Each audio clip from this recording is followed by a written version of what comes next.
I like to be helpful and kind. I like to do just random acts of kindness as many times a day as I can.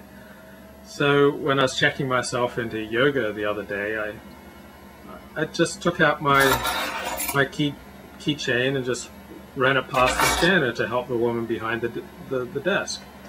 And she responded, "You just checked yourself into the pregnancy class." "That's okay," I responded. "Half of them are mine anyway." And the other girl behind the desk said, "Just what we need, off-color humor at yoga." So a lot of people ask me how I can reconcile my yoga with my Orthodox Judaism. "I don't" is my favorite response. I prefer to respect the integrity of both systems, and I don't try to integrate them. I have next to no interest in Jewish mysticism. I don't have much interest in the theory behind the yoga that I'm doing. I'm just there to meet girls. I don't take yoga that seriously. I do it because it feels good. It's a pleasant change from my hovel. My yoga studio smells good, looks good, is filled with good-looking people. Everybody's nice to me, and I don't feel like a weirdo there. Now, if someone were to ask me, which they never have, how I reconcile my yoga with my Alexander Technique training, now there's a ripe field for discussion. In many ways, Alexander Technique and yoga are opposites. Kundalini Yoga, the brand of yoga I practice, is all about breath manipulation, aka conscious breathing. Alexander Technique is against breath manipulation. It favors unconscious breathing. Yoga is significantly about doing, while Alexander is significantly about non-doing. Yoga is about chanting and meditation. You don't zone out in Alexander. You keep your attention on the present, you keep your eyes open, you look around the room, you're alert. Yoga is about postures and exercises. There are no postures and exercises in Alexander Technique. So how do I reconcile these seemingly irreconcilable practices? Well, I give priority to the practice I spend most on, and ding, ding, ding, ding, that would be Alexander Technique. When my yoga and my Alexander Technique collide, my yoga loses 90% of the time. 10% of the time when it wins is when there are hardly any people in my yoga class. I feel it would be rude to the teacher if I did not participate fully. Normally when I go to yoga, I skip about 90% of the breath manipulation.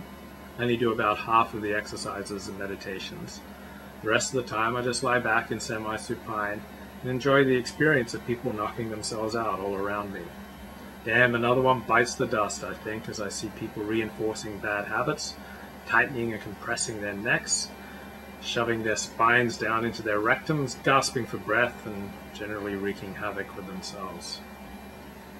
So I feel quite superior to these sweaty masses, except for my great humility and lofty spiritual attainments. So I've been thinking a lot about anxiety and fear lately. I've read that emotions are only possible with a certain alignment of the musculature for each emotion. It's a mistake to think of thoughts and emotions as separate from the body. The alignment of the body shapes thoughts and feelings. Thoughts and feelings shape the alignment of the body.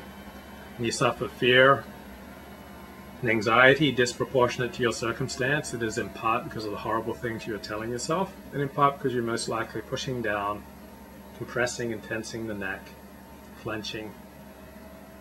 If I can be conscious when I feel unreasonable amounts of fear and anxiety, I can come back to primary control, the head-neck relationship.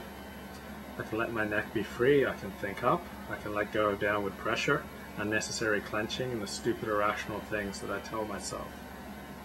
I have a good friend who uses gasps as dramatic exclamation points in conversations, and it makes life more exciting when you're around her.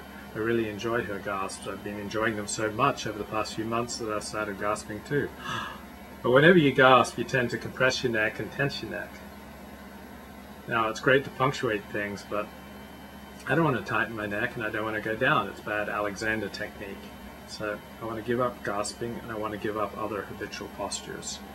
I want to be a light unto the nations. I can't go around gasping and clenching and tightening my neck and going down.